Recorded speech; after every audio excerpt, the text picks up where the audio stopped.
This is Tony Norman, and I chose to do the Age Date Calculator app.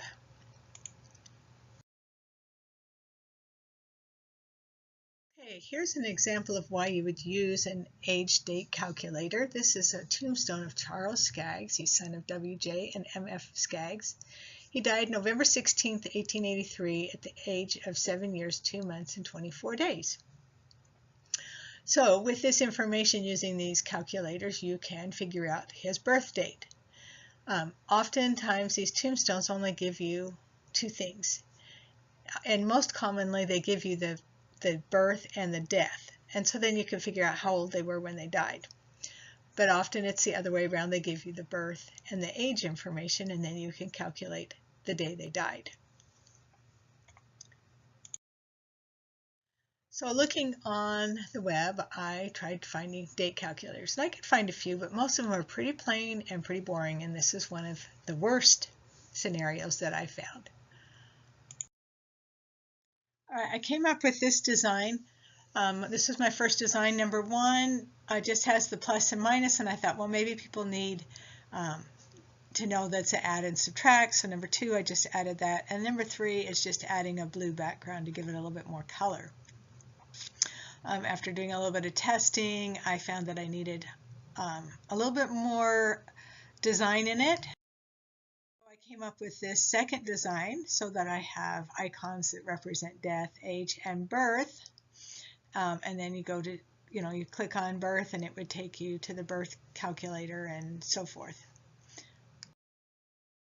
Okay, I did paper testing, and I also sent people copies of it on the internet through email and got people's opinions.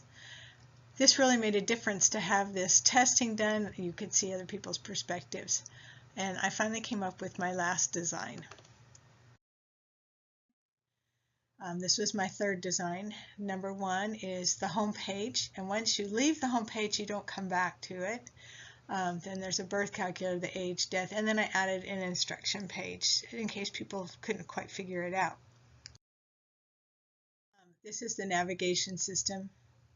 You're going from the home page, and if you follow the pink line, it takes you to birth, and then that blue line takes you from death to the death calculator, and just following the lines. Once you leave that home page, you don't come back to it. You can get back and forth between the other ones using the different menu bars and the different icons. So lessons that I learned. It's important to research to see what has already been done. And there was not anything really interesting that I found on these calculators. Then sketching, as much as I don't like it, it really does help. I need to do more sketching, I think. I just like to get on the calculator or on the computer and start designing.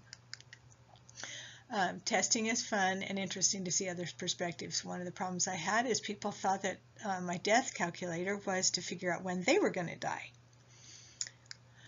So test, redesign, until you get it done. And this was a lot more work than I thought in the beginning. But I had a lot of fun, and hopefully my design turned out to be useful. Thank you for watching.